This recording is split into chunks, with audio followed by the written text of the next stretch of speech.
Hello teachers, welcome to Para Maestros podcast. This is the English version. Para Maestros means for teachers only. Here we will talk about education, everything related with our profession, from the perspective of Latin America and from the perspective of other teachers from around the world. We will have opinions, interviews, and lots of information about education, and I hope you enjoy it. Teachers, welcome to Para Maestros podcast for educators that are committed for the excellence of education and teaching. I am Carolina. And I am Juan. Today we're exploring one of the most critical challenges facing educators, preparing our students for an unpredictable future. Yes, teachers, and sorry for the interruptions. Picture this. A student is sitting inside in your classroom in front of you, and you know that by the time they graduate, they enter a world that you might not doesn't look like what we know now fundamentally. They will have different situations, different landscapes, the technologies that emerge from one day to another overnight, and the social structure that have evolved in unprecedented speeds. The question isn't whether the change will come. The question is, are they ready for it? So we're going to discuss this today. According to the World Economic Forum's Future of Jobs report, 50% of all employees will need reskilling by 2025. And that timeline has only accelerated. But here's what's even more striking. The skills of our students we need most aren't just technical. They are human skills. Adaptability, resilience, and civic engagement have become the new literacy for uncertain times. Yeah, this is life change. And the world we live when we were students is not the same as we are having now. And when we prepare, I'm not sure. It's like I'm thinking about my school years. Where did they teach me? If they teach me how to be ready for these changes, and I don't think they did it. Not too bad, but wasn't too good either. Now today, teachers, we're diving into the deep into how educators can equip students with these essential capabilities. We'll explore research-based strategies, examine real pedagogical frameworks, and discuss practical approaches that can be implemented in your classroom starting on Monday. Nice, right? Okay, let's begin with adaptability. Arguably the most crucial skills for navigating uncertainty. Dr. Carol Dweck's groundbreaking research on growth mindset at Stanford University provide us with a scientific foundation for building adaptive learners. Yeah, Dweck's studies published in the journals like Developmental Psychology, and Child Development demonstrate that students who believe their capabilities can be developed through education and hard work significantly outperform those who had fixed mindsets. But that's one of the strategies. How can we translate this to the classroom? What can we do? The key lies in what educational research is called productive struggle. According to the National Council of Teachers of Mathematics, productive struggle occurs when students engage with challenging tasks that are within their reach but require effort and persistence. This isn't about making things unnecessarily difficult. It's about creating controlled environments where students learn to navigate uncertainty. Yes, I remember that when I was teaching my little ones, giving them the chance to struggle, Sometimes my assistants were like, can I help them now? Can I help them now? Yes, no. Let them struggle a bit. It's okay. It's good for the brain because it's how we develop. It's good for the brain. So give them a little struggle, having them frustrated a bit, and dealing with that frustration is a good strategy. I think that is something that nowadays, I guess parents more than teachers are facilitating kids everything, giving them solutions and solving their problems, and don't let them think, and that will not help them in the life, because in life we have to solve our own problems and we have to struggle and we have to deal with these situations. So I think in the school we can start, giving some, struggle. It's okay to struggle and take this bad connotation of struggle. Struggle is positive too. You have to struggle because the brain is working and fixing things and join some neurons there. So I think that's a good one. Another strategy was the practical strategy. Another practical strategy is the challenge response framework. It's a base research from Harvard Graduate School of Education that implemented a three-step process. So the three-step process first was present an ambiguous problem, give students scenarios with no clear solutions. For example, in social studies, present them with historical decision and ask them how to weigh multiple perspectives without immediately revealing the right answer. That's step one. Step two is facilitate collaborated inquiry. So research from the University of Cambridge shows that collaborative problem solving develops cognitive flexibility, structure groups where students must adapt to the approaches from other people around them, for their peers. So they have this input from their peers and they will have to adapt their knowledge or their, the thinking, because they have peers to collaborate with them, and also reflect on the process, not just on the product. The Journal of Education of Psychology emphasized that reflection on thinking processes, metacognitions, build transferable adaptive skills. I remember having learning about metacognition when I was learning to be a teacher, and they talk about thinking, and I was like, "Ooh, that's cool." So yeah, metacognition is interesting, and I use it with little ones. Like, how did you do that? How did you come up with that answer? Show me the process, and that helped them to do, to think about what the process was. So I think I like that strategy. Is cool, quite cool. One of the process that it's one of the most important process in pedagogy. Yeah, it is. You have to learn in the university and what you have to apply all the time in your classroom. Okay, there is a very important point here is the emotions, social emotional skills. Adaptability isn't just cognitive, it's emotional as well. The collaborative for academic, social, and emotional learning identifies emotional regulation as a fundamental to adaptability. Students need to learn that uncertainty creates discomfort, and that's normal and manageable.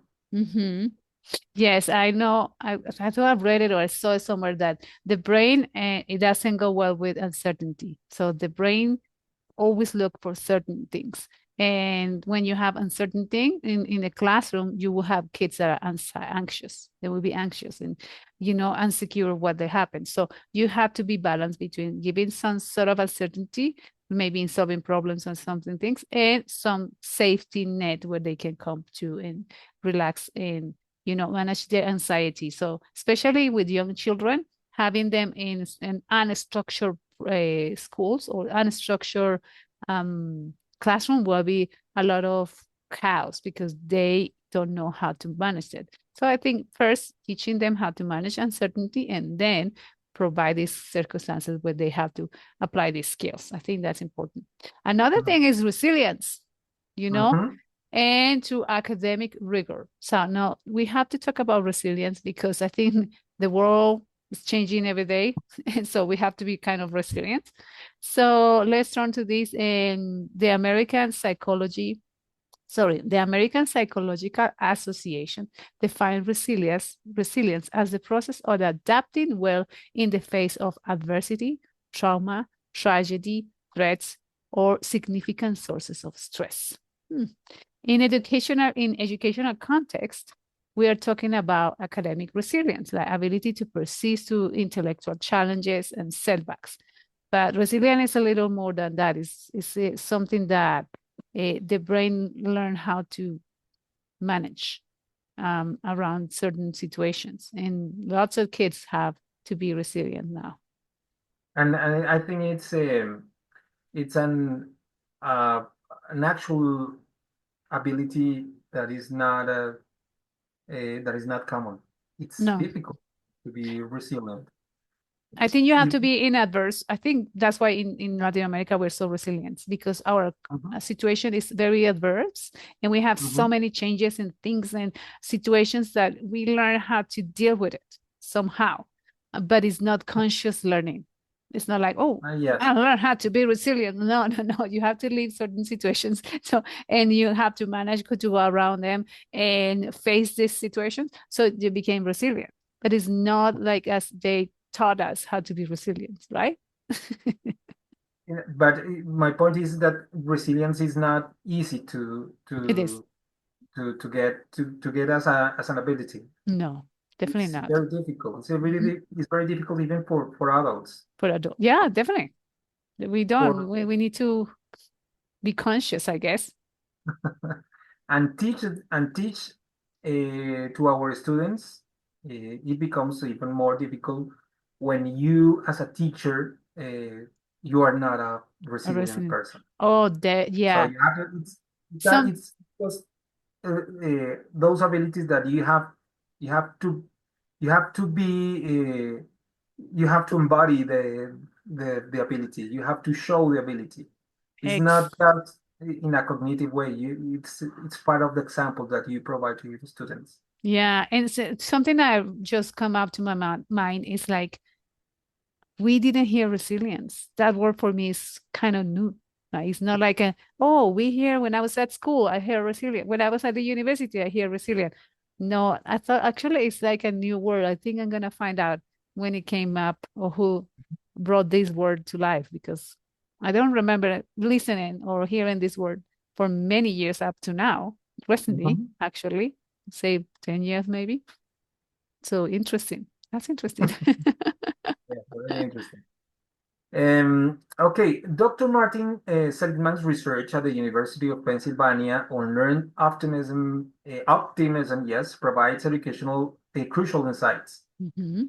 His studies documented in psychological science and replicated across multiple educational settings show that resilience can be taught through specific cognitive strategies. Yes, they talk about the ABCD model for education's resilience. So pay attention, teachers, have notes, take your notebooks, write it down, type it. This evidence-based framework helps students to develop resilient thinking patterns. So first, A for adversity. Acknowledge the challenge or setback. Mhm. B is for beliefs. Examine the automatic thoughts about the situation. So if it's too negative, examine it. Consequences. Understand the emotional and behavioral responses. Interesting, no? D Mhm. is for disputation. Challenge the unhelpful beliefs with the evidence. So this belief, I believe this, and I show my evidence, so compare it and challenge it. And energization, I think, energization. Apply, Organization. yeah, energization, thank you. Apply new perspectives to move forward. So these are the ABCD of resilience. I hope you have taken notes. But in this case, this strategy is you have to do all of these At the same time, at the same time, in one or second. I think I think teachers are the most resilient because we do have adversity every single day in the classroom with the parents, with the administration, with the kids, with the furniture. So I think we apply this technique every day all the time. just in 1 second, yes. Okay, and how can we can implement this in the classroom implementation? Research from the University of Melbourne suggests implementing this through failure parties, structured debriefs where students analyze what went wrong in assignment or project, not to assign blame, which Mm, is very common, but to extract learning. The key is making failure a data point, not a verdict. mm, Um, yeah, this is very important because in our culture in you're blaming every Latin time. America, we tend to blame Hmm. to others, and it's not. It's just what we learn about the situation, what we learn about the mistakes, what we learn Hmm. um, It's hard, about no? the It's hard process. not to blame. It's hard not to blame. We want to blame. It's something that we need to do. I need to blame. Who did this? Who did this? I need to And know. very easy to blame others and not to It's blame all ourselves. ourselves. Yes, that's also true. Or opposite. Some people. blame themselves for everything, and it's not, it's very well, some That is people not do that. resilient. Exactly. So another thing is we're going to talk about Europe and the Finnish education system, which is always ranked or consistently ranked among the world's best with PISA assessments, which we have a thing with PISA, because you cannot compare the Finnish with the Latin America. It's not fair. And the situations and the learning environments are different.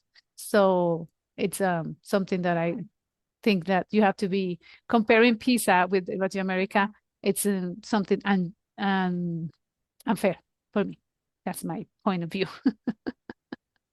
It's just an standard that the Yes. is from I forgot the name of that OCDE, Exactly.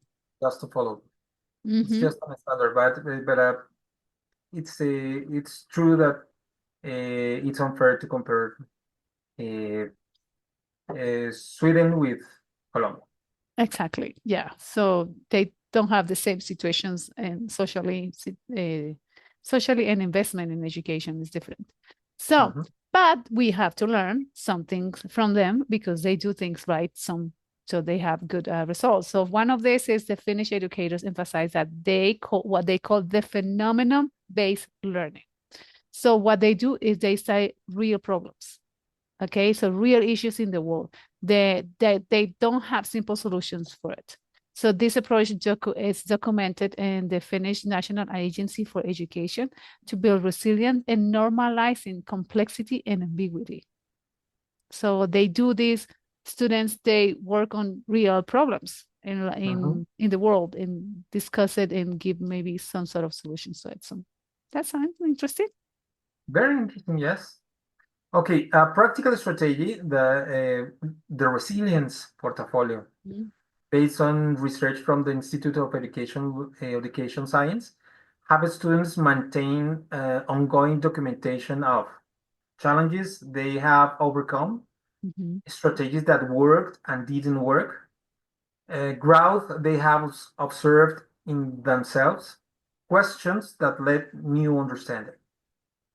Cool. This is the So this portfolio. is not just journaling, it's evidence-based reflection that builds research and resilience identity. Ooh, I can do mine. I think many teachers can go and I did this, I saw this way, I react this way. Cool. That's interesting. Mhm. Yes. Not just that, just it's an identity, just building your resilient identity. Interesting. Another part is the civic engagement as future readiness. Civic engagement that we seeing less and less and less, I think. What do you think about it, Juan, the civil engagement? The civic engagement, this is one of the most important because it is related to social skills, Mm-hmm. Mm-hmm. social and emotional skills. Mm-hmm. What we project to the others and what we can learn from others. It's very interesting as a social beings that we are. Mm-hmm. And this is one of the pillars.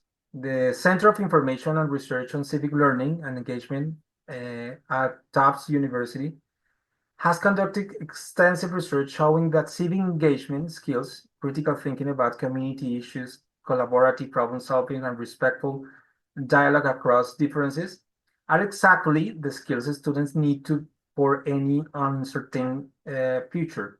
Uh, Mm. it's just to solve the problems in common. Yeah. We But tend to solve the problems individually, but when we when we it can with the together. other and solve the problems together is different, Yeah, definitely. maybe faster. Or no, sometimes it can get everybody to agree on something. It's a little difficult sometimes. Mhm. But well, what is crucial about the civic engagement is that it's not about the government, it's not about politics. It's Mhm. about the fundamental human skill of living and working together in diverse communities, especially when we disagree. That is the most important thing. How can we live together when we disagree and when we are in a diverse community? Cool.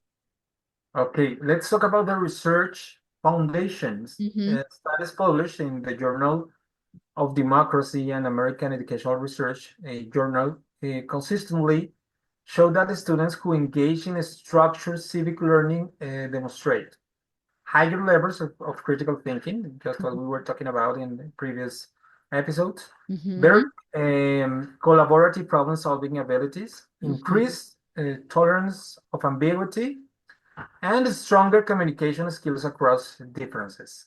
Wow. So let's talk about the civic reasoning framework. So how do we do this? Developed by the research of Stanford University is history education group. This approach teaches students to first source and collaborate. Evaluate the information credibility essential in our information-rich environment. We already talked about this several times in several episodes, but it keeps coming, so must be something important. Contextualize and understand how time, place, and circumstances and perspectives affect perspective. We talk about this when we talk about history, right? We did an episode about history. And close read, analyze argument for logic, evidence, and biases. Important. So if we have this reasoning, then the students can get a better understanding of what's happening. Cool, but civic engagement goes beyond analysis. It requires action. The Constitutional Rights Foundation has developed evidence-based approaches for what they call democratic participation. This means giving students real opportunities to engage with community issues at age-appropriate levels. Yes, exactly. For example, for elementary students, they can research at school neighborhood issue and present the issues to the community and the administrator. So that's something that I think this essence of Colombians education, the system is that, but I don't see it apply as much.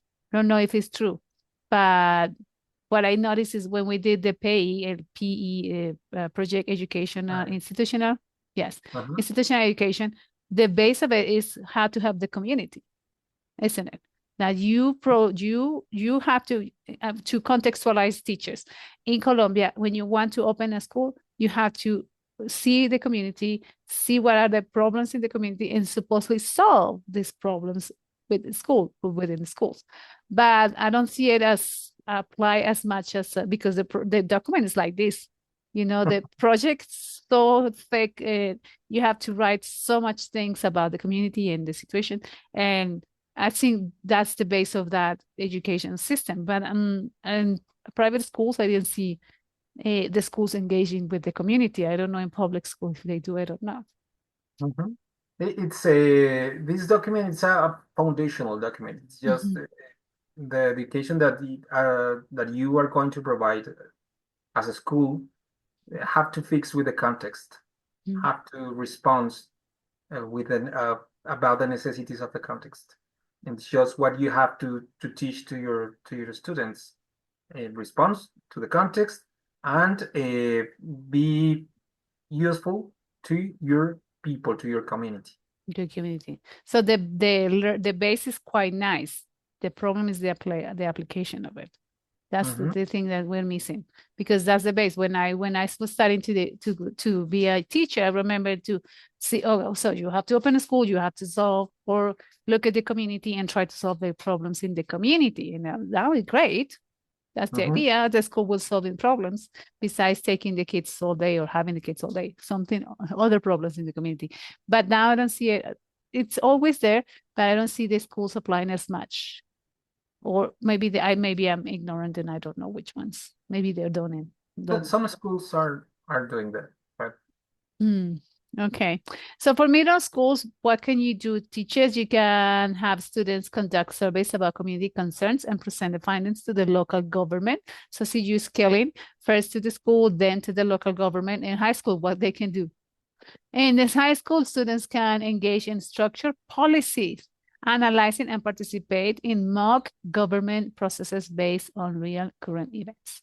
So having the government, we also have this in our school system in Colombia, with having a government in the school. We have actually government in school. And I was elected one when I was, I think, 10th grade. I was elected part of the community, of the, what is it, consejo?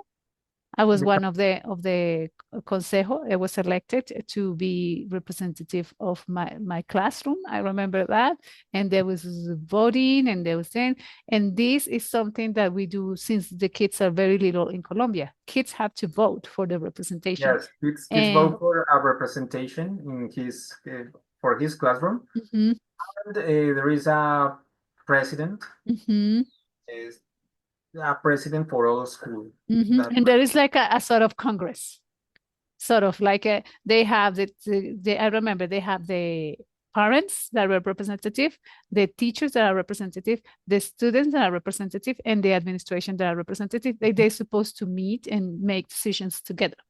Mhm. That's how it works in Colombia, the education, the And it government. works very well, I think. It's Yeah. No, I not just no. I think we see education as a long-term solve or solution. I think that these kids have been voting for so many years in school. Sometimes they vote wrong because someone wants a pool and they vote for the pool, and then realize that couldn't happen. Nowadays, at this moment in life, they are voting. They are voting. This started in 1991, right? The the government, school government. I don't remember if it's 1991 or 1995, and they Mhm. now they are voting, and they are, I see in the news that more people are coming to vote. But Mhm. this is I believe, this is my belief, this is my only belief. I believe that is the result of having these kids voting all the school years. Every year they have to vote, every year they have to face a decision. So I think my belief is that the increase on voting, still low in Colombia, but that have increased, I feel is because these kids have been participating on that democratic Mhm. aspect of the school. I know, what Yeah, do you think? when they did this at the school, they become even more critical about politics and about social situation, Mm-hmm. the country. Uh, I think it has outcomes, but it's not. It's very Still, very very slow. yeah, it's very slow. I feel like it it's having them doing the voting every day, every year, make them believe that there's something that matters and that they are more engaged. And I feel that if we make it better, if schools can implement it a better way, and having another, you know, activities, or having these representative accountable for what they did or they promised, then that will be another story. But I believe that is a good strategy, and it's mandatory. Also, teachers, it's And mandatory in Colombia. We have to elect a school government. It's mandatory. It's not an optional. I think it's in March, some sort of March of April. February. Oh, it's in February, radio, when we start school in February. And I remember my little ones doing the campaign, because at that age they love to be the ones that they want to be voted for. So they do the campaign, they bring their posters. I remember the ones that promised the pool, the ones that promised things that they couldn't afford, they couldn't do. And it's okay, because that's their learning, you know. You vote for the pool never came. Now you know. Next year you may vote for something different, so that's what I think is an amazing activity here. That's what I like. A good opportunity to understand what the kids want, what they want to do, what they want to learn. Hmm. It's a good pedagogical strategy as well. Yeah, I feel like it is. There's so many mandatory things that we have to do, like the environmental thing, the project Yeah. of the environment, the project of government, and there's seven. I remember that seven projects is it not seven or three? No. That we have to. They're mandatory in schools in Colombia. But the one that I remember the most is this government one. It's Mhm. interesting. Mhm. So let's see, teacher. Sorry for the we went out of their way. So we can integrate these. How can we integrate these resilience, civic engagement, and adaptability to the practice every day. What can we do in everyday life? So what do you think? Strategies. What strategies do we have? Strategy one, cross-curricular project-based learning. The Bach Institute for Education has conducted extensive research showing that well-designed project-based learning naturally develops all three capabilities. The key elements are authentic problems, issues that matter to students and communities, multiple solutions path, not a single right answer. This is very, very important. Public products, work that reaches beyond the classroom, and reflection and revision, built-in opportunities to learn from setbacks. Another strategy 2, is the Socratic seminar with contemporary issues. We already talked about the Socratic questioning. So research from the National Ideas Center demonstrates that structured dialogue about complex issues builds both critical thinking, civil and civic discourse skills. The format is students read from the diverse perspective on current issues. They discuss the specific protocols that ensure all voices are heard. Then they focus on understanding the different viewpoints, not just the winning arguments. And then explicit instruction in the dialogue skills like paraphrasing and building ideas. So they can paraphrase their counterpart. Based on research from the New Teach Network, have students regularly engage with current events analysis, weekly examination of unfolding situations where outcomes are unknown, future scenario planning, considering multiple possible outcomes for current trends, personal reflection, how they are developing their own capacity or uncertainty. So the crucial insight from this implementation research is this. These skills develop through practice and low-stakes environments. Students need lots of opportunities to navigate uncertainty, experience setbacks, and engage in civil discourse before they face the high-stake real-world situations. So put them in these situations constantly so they can build this resilience and these skills to navigate the future, our uncertain future. Let's talk about assessment and measurement.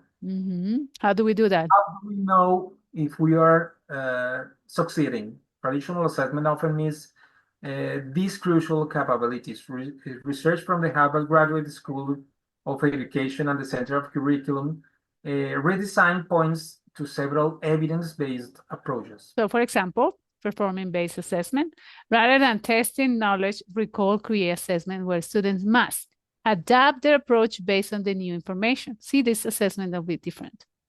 Persist through multiple step problems with setbacks. Collaborate effectively with peers who have different perspectives and communicate their reasoning clearly. So if you see these things, I think we can do a rubric and then you can assess these skills successfully. The portfolio assessment, portfolio. The Coalition of Essential Schools have documented success with portfolios that include evidence of growth over time, reflection on learning process, documentation of collaborative work, and examples of civic engagement. Nice. So, of course, the self-assessment tools. We have to self-assess ourselves. So, research from the Assessment and Teaching the 21st Century Skills Project showed that students can reliably assess their own development in these areas when given appropriate rubrics and training. See, because they they can say everything's good. We know teachers. So the key insight for this assessment should help students understanding their own growth in this area, not just provide grades.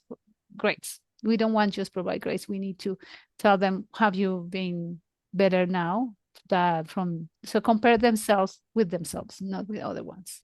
So teachers, let's be honest about what we are asking educators now. Building adaptability, resilience, and civic engagement requires shifts of both pedagogy and mindset. The research is clear about that what works but implementation takes time and support. So it's not one day to another that everything is going to be okay. It takes time. We need to start small. Choose one strategy that resonates with your context and try it with one class or one unit. Document what happens, adjust based on what you learn. This is exactly the kind of adaptive, resilient approach we want that our students need to develop. Yeah, we want them to start slow and little by little. Don't apply everything at the same time. We could not do it. Remember, you are not just preparing students for tests or even for jobs. You're preparing them to be thoughtful, capable human beings. I put it in human beings, to be human beings. So it is important to teach them how to navigate uncertainty, bounce back and setbacks, and contribute meaningfully to their communities. So we have our job is not to teach content; it's way bigger than that. The future may be uncertain, but our commitment to students' growth doesn't have to be. Every time we help our students develop these capabilities, we are making tomorrow a little more helpful. Yes, because they are going to make our decisions. They are going to make decisions for us. So we want to help them to be more thoughtful and more kind and caring. So teachers, that's all for today of Para Maestros. For a complete research list of citations and practical resources we mentioned, I put it on the description. Okay, so you can see them. And well, next week, we are going to talk about how our teaching profession plant the seeds for the future, the legacy of the teachers. Until then, and keep teaching with purpose, and remember, the seeds you plant today in the classroom will grow tomorrow's solutions, hopefully. Okay, see you next time. See you until next time. Bye-bye. Media and explore my website. All the links in the description below.